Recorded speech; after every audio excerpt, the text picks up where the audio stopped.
శుభవార్త యేసుక్రీస్తు నామములో ఈరోజు దైవ సేవకుల యొక్క ప్రేరేపణ ద్వారా ఈ స్థలానికి రావడం జరిగింది. అమ్మ, మీకు ఒక శుభవార్త. ఈరోజు అనేక మంది నానా రకాలుగా పరిగెత్తుతా ఉన్నారు, కానీ మానవుడు ఒక సత్యాన్ని తెలుసుకోవాలి.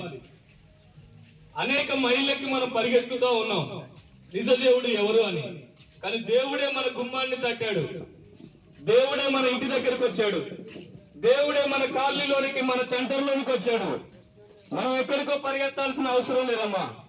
కానీ మానవుడు ఒక సత్యాన్ని తెలుసుకోలేకపోతా ఉన్నాడు. నిజ దేవుడు ఎవరు అని పరిగెత్తుతా ఉన్నాడు. ఆ నిజ దేవుడే నీ దగ్గరికి నా దగ్గరికి ఏ వెల పెట్టాల్సిన అవసరం లేదు, నువ్వే ధనము వెచ్చించాల్సిన అవసరం లేదు. ఫ్రీగా నీ దగ్గరికి వచ్చాడు. కారణం, నిన్నెంతగానో ప్రేమిస్తా ఉన్నాడు యేసుక్రీస్తు ప్రభు. ఒక మానవుడు ఒక విషయాన్ని తెలుసుకోవాలి. పుట్టినప్పుడు మనల్ని ఎవరిని ముద్దు పెట్టుకుంటారో, ఎవరు మనల్ని అత్తుకుంటారో, ముందుగా మనల్ని ఎవరు ఎత్తుకుంటారో మనకు తెలియదు.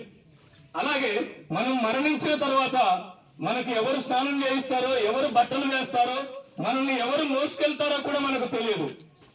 కానీ నిత్యం మనల్ని చూస్తున్నవాడు, మనం తల్లి గర్భంలో రూపింపబడక మునుపు నుండే మనం ఏర్పరచుకున్నవాడు మాత్రం నిజ దేవుడైన మేము ప్రకటిస్తున్న నజరేయుడైన యేసు. ఆయనను మీరు తెలుసుకున్నట్లయితే, ఇదిగో మీరు అనుకోవచ్చు, నేను ఒంటరిగాన్ని, నాకు ఎవరు లేరు, అందరు నన్ను వదిలిపెట్టారని నువ్వు అనుకోవచ్చు. కానీ నీ స్నేహితులు నీ అవసరం ఉన్నంత వరకే నిన్ను వాడుకుంటారు, నీ అవసరం అయిపోయిన తర్వాత నిన్ను వదిలేస్తారు.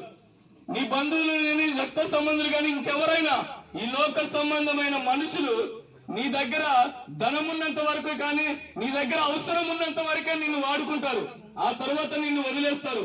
కానీ మేము ప్రకటిస్తున్న నజరేయుడైన యేసు మాత్రము చివరి శ్వాస వరకు నీతోనే ఉంటాడు. నీ కష్టములో, నీ శ్రమలో, నీ వేదనలో, నీకున్న ప్రతి సమస్యలో నిన్ను విడవక వెంటాడేవాడే నజరేయుడైన యేసు. ఈ రోజు ఆయన మన గ్రామానికి వచ్చాడమ్మా. నీవు నమ్మినట్లయితే, ఈ రోజు నువ్వు అంగీకరించినట్లయితే, ఇదిగో ఇక్కడ దైవ సేవకులు ఉన్నారు, ప్రార్థన చేస్తారు.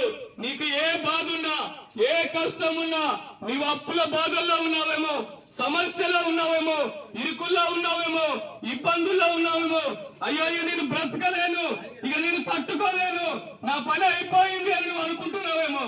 లేదు, ఈ రోజు నీకు యేసయ్య ఉన్నాడు. ఆయన నిన్ను ఆదరించడానికి వచ్చాడు. ఈ రోజు దైవ సేవకులు ఇక్కడ ప్రార్థన చేస్తా ఉన్నారు. నీ ఇంట్లో ఉండైనా నువ్వు ఏకీభవించు. కళ్ళు మూసుకొని, యేసయ్యా నీవు నిజ దేవుడు వాట, ఇదిగో అక్కడ ప్రకటిస్తా ఉన్నారని, నేను నమ్ముతున్నానని నీ హృదయపూర్వకంగా ఆయన సన్నిధిలో నువ్వు ఒప్పుకో. ఈ క్షణమే యేసయ్య నిన్ను స్వస్థపరుస్తాడు. ఈ క్షణమే యేసయ్య నీకు విడుదల ఇస్తాడు. నువ్వు ఎవరికి భయపడాల్సిన అవసరం లేదు. ఎవరు నిన్ను ఆదరించలేదని, ఎవరు నిన్ను చేరదీయలేదని.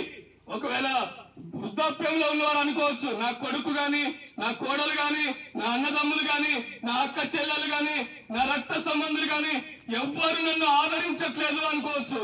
కానీ జీవం గల యేసయ్య నీతో ఉన్నాడు. మనుషులు ఒక దినాన నిన్ను వదిలిపెట్టిపోవచ్చు, నీ దగ్గరికి రాకపోవచ్చు, కానీ యేసయ్య నీ దగ్గరకు వచ్చాడు. ఒక్కసారి ఆలోచించమ్మా. ఇన్ని దినాలు మైళ్ళ దూరం పరిగెత్తావు, ఎన్నో దూరాలు పరిగెత్తావు, కానీ నీ జీవితంలో శాంతి లేదు, నీ జీవితంలో సమాధానం లేదు, నీ జీవితంలో నెమ్మది లేదు, నీ జీవితంలో ఆదరణ లేదు. కానీ ఈ రోజు యేసయ్య శాంతిని, సమాధానాన్ని, నెమ్మదిని, ఆదరణ ఇవ్వడానికి వచ్చాడు. మేము అలాగా పరిగెత్తిన వాళ్ళమే. ఈ రోజు మా జీవితంలో శాంతి ఉంది, ఈ రోజు నెమ్మది ఉంది. మేము ఏదైతే పొందుకున్నామో అది మీకు తెలియపరచడానికి వచ్చాం. ఒక్కసారి ఆలోచన చేయండి. యేసయ్య మీ దగ్గరకు వచ్చాడమ్మా. ఈ సదావకాశాన్ని ఎవరు మిస్ కావద్దు.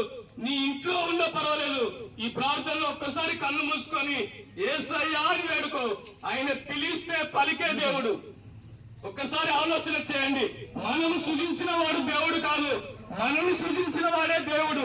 ఈ సత్యాన్ని ప్రతి వారు తెలుసుకోవాలన్నదే మా యొక్క ముఖ్య ఉద్దేశం. యేసుక్రీస్తు నామమునకు మహిమ కలుగును గాక.